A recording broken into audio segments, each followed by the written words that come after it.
아침 먹을 시간도 없이 너무 바쁜 여러분들을 위해서 대한민국의 오늘 아침 어떻게 흘러가고 있는지 빠르고 간편하게 알려드리겠습니다. 안녕하세요. 오수훈의 포스트잇 라이브 아나운서 오수훈입니다. 반갑습니다. 11월 15일 수요일입니다. 오늘의 주요 이슈 시작해 보도록 하겠습니다. 한국 시간으로 오늘 새벽 1시였습니다. 미국 캘리포니아에서요. 한 초등학교에서 총격이 일어났습니다. 현재까지 최소 5명이 숨지고 10여 명이 부상을 당한 것으로 전해지고 있는데요. 부상자 가운데는 최소 3명은 어린이로 밝혀진 상황입니다. 6살 어린이 한 명은요, 몸에 2군데의 총상을 입고 헬기로 긴급 후송이 됐고요. 또 다른 어린이 한 명은 다리에 총을 맞고 현재 병원에 옮겨진 상태라고 합니다. 용의자 50대 남성으로만 전해지고 있고요. 현장에서 경찰에 의해 사살됐다고 합니다. 지금까지 수사 당국이 파악한 건요, 이 용의자가 학교 근처의 마을에서 먼저 사건을 저지르고 난 뒤에 이웃 사람을 살해하고 나서 그 사람의 트럭을 훔쳐 타서 학교로 이동해서 초등학교에서 또 이런 사건을 더 벌인 것이다 라고 전해지고 있는데요. 학교 안과 밖을 돌아다니면서 대용량 탄창을 장착한 소총으로 이 수백 발을 난사한 것으로 현재 전해지고 있습니다.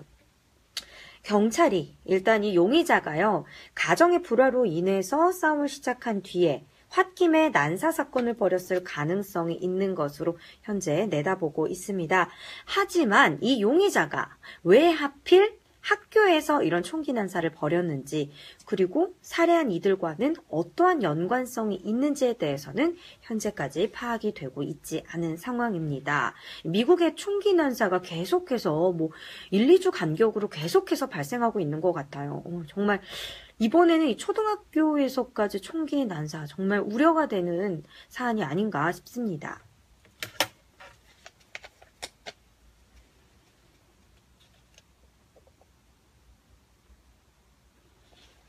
네, 김경태님 오늘도 저희 실시간 뉴스를 봐주고 계시네요. 감사합니다. 두 번째 이슈입니다. 그저께였죠. 귀순한 북한군을 향해 가지고 북한군, 나머지 북한군 3명이요. 귀순을 하려고 한 병사에게 무차별 총격을 가했던 사건이 있었습니다. 총 40여 발을 쐈다고 하는데요. 문제는 북한군 추격조가요, 권총은 물론 JSA에서 소지가 금지된 소총까지 발사했다고 합참이 어제 밝혔습니다. 송영무 국방장관, 이 북한 총탄이 우리 쪽으로 넘어왔냐는 질문에는 그렇다 라고 답을 했고요. 군사 정전위를 통해서 북측에 적절한 조치를 요구하도록 하겠다고 말을 했다고 합니다. 하지만 군사분계선 남쪽에서 피탄 자국은 아직 확인되고 있지 않다고 밝혔습니다. 우리 군의 대응이 적절했느냐라는 질문에는 적절하게 대응 조치를 했다라고 답을 했습니다. 피탄이 계속됐다면 더 크게 상황이 번졌을 텐데 그런 것을 막아가면서 상황 판단을 했던 그 초병은 굉장히 잘했다라고 생각한다고 어제 인터뷰에서 밝혔는데요. 이 총격 과정에서 북한군은 무장한 증원 병력을 투입하는 움직임을 보였다고 합니다. 우리 군도 충돌에 대비해 교전 준비를 하고 대비 태세를 강화했다는 마지막 멘트를 날려주셨습니다.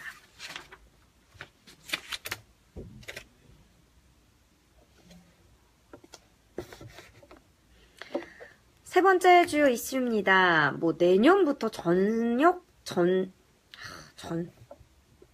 역전세난, 내년부터 역전세난, 이런 말이 굉장히 많습니다.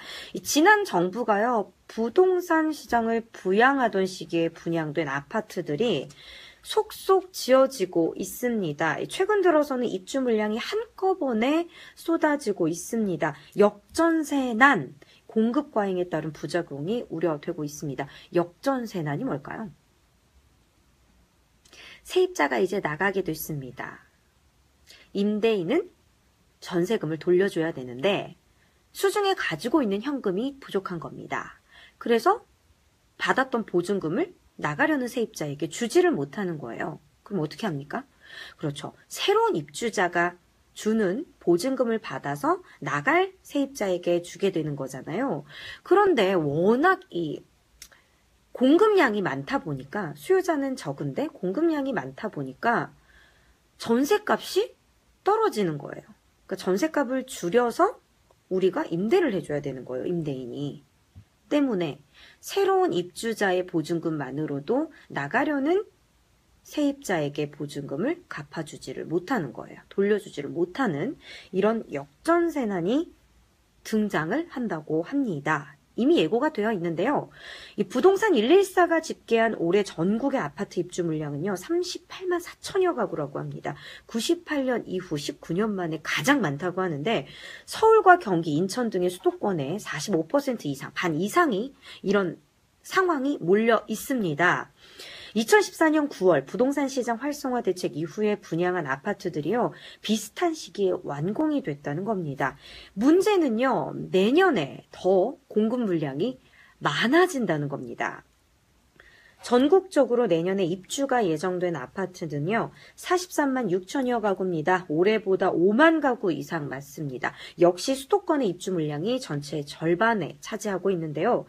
특히 화성, 동탄 신도시, 용인, 수원 이쪽 있잖아요. 공급 과잉이 우려되는 지역입니다. 집주인이 세입자를 구하지 못하는 역전세난 우려되고 있는 지역입니다. 전문가들은 이에 따라서요. 세입자가 보증금을 돌려받지 못할 경우를 대비한 이 정책 금융 상품을 확충하는 역전세난의 부작용을 막기 위한 대책이 필요하다고 조언을 하고 있습니다. 역전세난이 발생하게 되면 기존에 지금 역전세난이 발생하고 있는 지역에 살았던 우리 세입자분들, 전세로 살았던 세입자분들의 경우는 불이익, 부작용이 생길 수 있기 때문에 이분들을 위한 어떤 상품들을 정부에서 마련한다고 하니까요. 너무 걱정하지 마시고요. 어쨌든 이런 경제 흐름이라는 게 참 한치 앞을 내다볼 수 없는 부분 같아요. 어느 날은 좋았다가 어느 날은 안 좋았다가 어느 날은 예상치 못한 곳이 떴다가 어느 날은 예상했던 곳이 하락했다가 그에 따른 우리의 처세 좀 중요할 것 같고요. 그러니까 실시간으로 경제 정보를 매일매일 우리가 알아보고 좀 공부하고 알아가는 게 제일 중요한 것 같아요. 그래야 큰 피해를 입지 않으니까요. 네. 11월 15일 수요일 오늘의 이슈 여기까지입니다. 김경태님이 댓글을 많이 남겨주셨어요. 뭐라고 남겨주셨죠? 그니까요. 오늘 제가 발음이 조금 안 돼서 죄송합니다. 자꾸 역전세난에 대해서 제가 아는데 전세 역전 제가 자꾸 이런 표현을 쓰게 돼요. 예. 다시 역전세난. 네, 역전세난. 죄송합니다.